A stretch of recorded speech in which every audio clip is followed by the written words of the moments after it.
Or just checking if you're here. See, that we does a lived-in house. You can see the lights on, furniture, etc., etc. Yeah. But again, once you get away from these types of older houses, I mean, look at this one. If it wasn't for that address, you wouldn't see a damn light on. Look at that 7591. Yeah.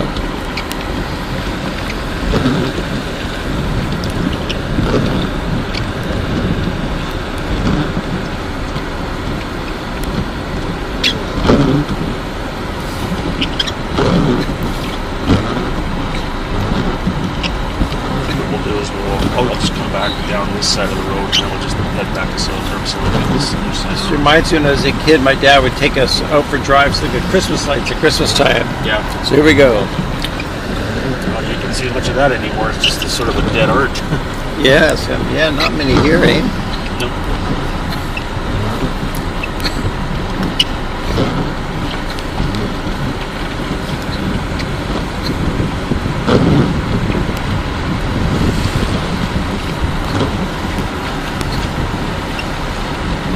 Yeah, growing up here, what you'd often see is the streets full of kids. Everybody seemed to have kids in the house. You know, you're allowed to run free, go see your friends down the block. Yeah. You know, just the good old days. Same with me growing up in Ontario. Got to socialize, meet with people, and et cetera. But now those days are long gone. It's lonely here, isn't it? Well, especially if you're white. Well, it's a symptom of society. I was you hear about all these weird things in society. Just going down the toilet, where I heard this child was playing out in their front yard or something, and this is in the States, and the police came. They said they were going to charge the mother with neglect, leaving your child unattended outside in their own yard. Really? Yeah, that's how sick it's getting. God, I used to hang out in my yard.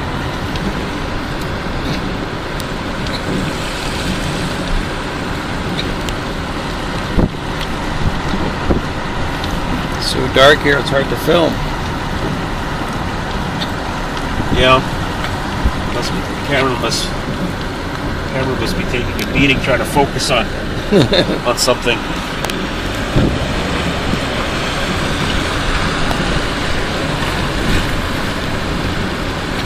Well, as we said, this is one of the more I don't know what you would call it, beat up areas where there's very, very few original houses left.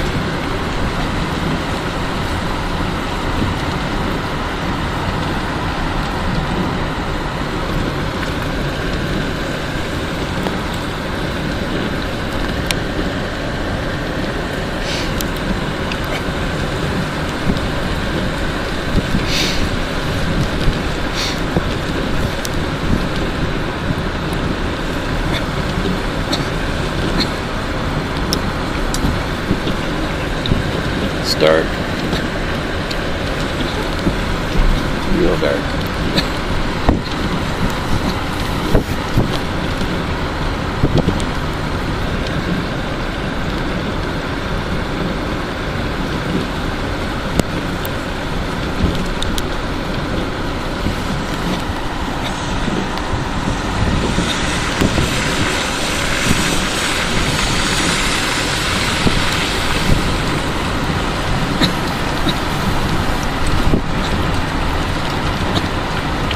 What you'll often find is these huge houses that were built, you'll find probably less than 5 people living in them.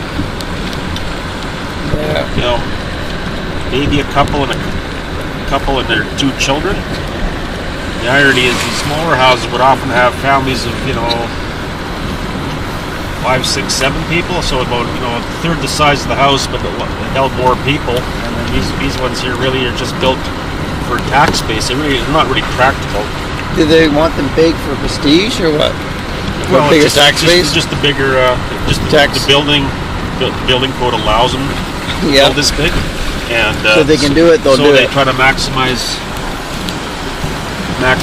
the so-called value. So, but how do you determine value anymore? biggest house you can build, even though it's way overbuilt for the people that are living in it. Yeah.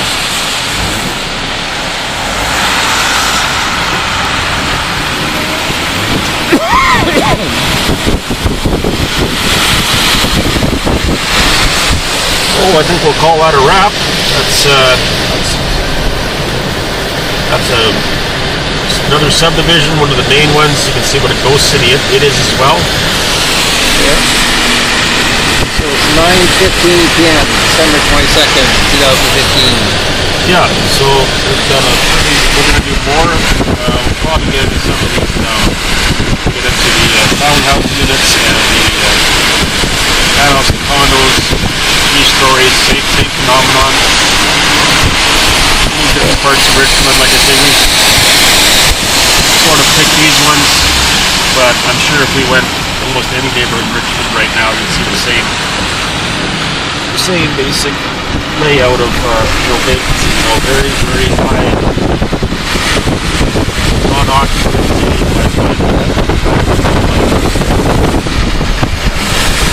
Sitting there doing nothing, not achieving anything. What's the future of that prognosis then? What's that? What's the future of the situation that more and Well, more what you're going to do is eventually with the economy tanks, you're going to have so much product in the market. Yeah. It's sort of like a fool's game. Explode the market. You're producing just like that rock trades, I mean, people are paying money for a bloody rock because some guy marketed it. I remember that. This is all this is going to amount to.